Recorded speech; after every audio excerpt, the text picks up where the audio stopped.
stayed in France for a number of years, it sounds like, in Yeah. Paris. Yes. And then you moved to Belgium. Yeah, Belgium, you know why? Because when I was in France, I treated the Belgian politician, and then he said to me, "Hey, if you come to Brussels, I know the place, you could practice that." And I came, yeah, and it was a nice area. And then there I met this famous professor, yeah, Prigozhin, you know. Yes, yes. Yeah, and then I was very lucky in a way because you know, this professor is so well known even in America. And he invited me to come to his house, and I treated him at his house. I had many occasions to treat him, meet him, speak to him, you know. But I didn't know that he was that famous. But he wrote the books, and yeah. One evening, I never forget that day. You know, that was to me the most thrilling and extraordinary experience was that he invited me and my wife to come to his house to have. He said to me by telephone, "Here tonight I have some interesting guests. You know, a Japanese couple and the American people." So I went, and my God, you know, I realized that four or five of the American men, they were all Nobel Prize winner. Yeah. So I said to myself, my God, why he invited me to Nobel Prize winners dinner? You know, I was very embarrassed actually, and but I must say this: there was a Japanese couple. And this man is from Tokyo University professor, you know, very distinguished, yeah, not a Nobel Prize winner, but still very distinguished physician. I really, he was okay, but the wife was terrible. I really disliked her because the wife treated me like, who the hell is this guy, you know? Wow. Yeah, so he really humiliated me, you know. But I couldn't get angry because, you know, other people. But I really didn't like, because, you know, Japanese mentality, you know, if you are a physician, you stay with them, you know, not somebody completely, you know. For them, I was very lower grade. Yeah. That's hierarchical thinking, isn't it? Yeah, but same time, you see, why Prigozhin invited me to such place, because I felt really I didn't belong to that place, you know. But he didn't care, you see, I don't know, you know, Nobel Prize or not, he wasn't, you know, very free-minded person. Yeah. So in some way, perhaps he respected your intelligence. No, I think it's more like he said to me one time, "You're like my son," you know. I don't know why.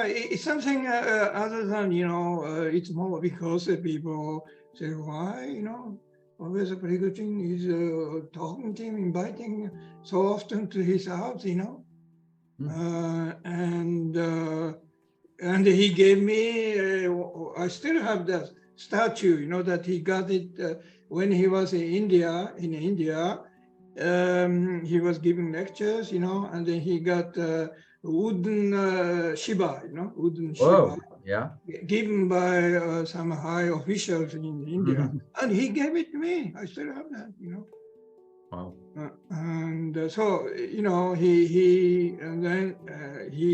asked me, because I told him I was going to write a book, you know, short book.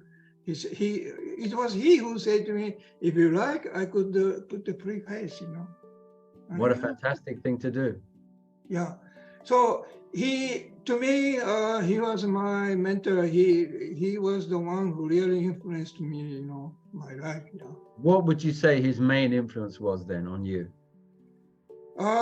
He taught me the importance of a coexistence, how to live together. Mm. And he really, liked the Japanese ancient civilization, like a Jomon period, Wow. Something like 8 or 11,000 years ago. We had this agriculture, plebeian Jomon people. He told me that they were very much into the coexistence, how to live together one another, And he very much lived in that kind of way of life, and he always said to me, very important to work together, live together, and, try to solve the problems by means of a peaceful way, not getting to fight and this. Well, he is a Jewish Russian, Right. And I suppose, during the war, Jewish people suffered a lot, And he was also, in a way, almost being sent to a concentration camp, he told me. Yeah. So while you're in Brussels, gradually you set up this school, the Yosedo Shiatsu School. Yes. How did that come about? Yeah, because I started, treat and teach, and yeah, the Yosedo, I looked at the emblem. It's an ancient Shinto emblem, how to interact to heaven and earth energy, you see. Great. And yeah, I thought my way of doing Shatsu is to live between heaven and earth, to harmonize the energy, you see. Yeah. And that's the best way to also have, eating a good balanced diet and doing exercises, stretching exercises, and how to keep self-composure, not get angry or, try to keep the emotions well, balanced, you see. And when I looked at ancient text, Chinese ancient text in Japanese translation, that the Eastern medicine is a main purpose of Eastern medicine is all about preventive medicine. Yes. That's, how to preserve the key energy, you see, to circulate the defensive system, defensive energy, to prevent from falling into ill, you see. And so it really appealed to me, that approach, because we have our own natural immune system, and instead of depending on the medications only, you need to develop your own immune system so that, you don't easily get into sickness, you see. Fantastic. Sensei, one last question. Yes. I noticed that you were putting a lot of emphasis in your biography about the I Ching. I Ching, yeah. Changes. Tell us why you think that's an important text for us today. I Ching is, I Ching is about transformation. I mean, living transformation. It's how to follow that changing energy, and in preventive medicine, it's very important to feel that the transition of energy flow, you see. And I was very much into because to me, the Eastern medicine, origin of the Eastern medicine comes from the I Ching, because I Ching is a very old text, Very old. So the Chinese medicine is actually based from that, the I Ching philosophy. And if you look at the Yellow Emperor because they are translated by different Chinese scholars, Yes. The one that I have a copy of that is Youzhou Zen. Youzhou Zen is one Chinese scholar who translated this Yellow Emperor, And in his book, there are a lot of I Ching transformation text. Really? I didn't know about that, Sensei. Is that Yes, translated because into English? the one translation is from Obio. Obio is another. You see, there are two scholars. One, I think it's called Obio. They lived the same period, the Tang Dynasty period. And then one I have the copy of that is Yojo Zen. It's a scholar who was very much into this thing, the I Ching, He explains the 12 energy cycle with I Ching, So it sounds like that is a translation into Japanese, is it? Yeah, it's been translated in Japanese, and they say those Chinese scholars say that the original text by the Yojo Zen, they have lost the trace in China. So they have found in a temple in Japan, in Kyoto, and then the copy of the text, you see, and the copy. The publishing house, they had the authorization from the temple to translate the copy that, and so that's how it came. Yeah. So I bought this the copy of the text. Something 25 years ago, and I still kept, and I every time I read it, I really getting something, out of that. Sensei, that's very unusual. I've never heard of this text before. One thing we might contemplate doing for the next generation is to translate that Japanese text into English. You mean Japanese translation of this book? Yes, because this is the versions that we have in English of the Neijing are useless. Yeah. They're worthless, in my opinion.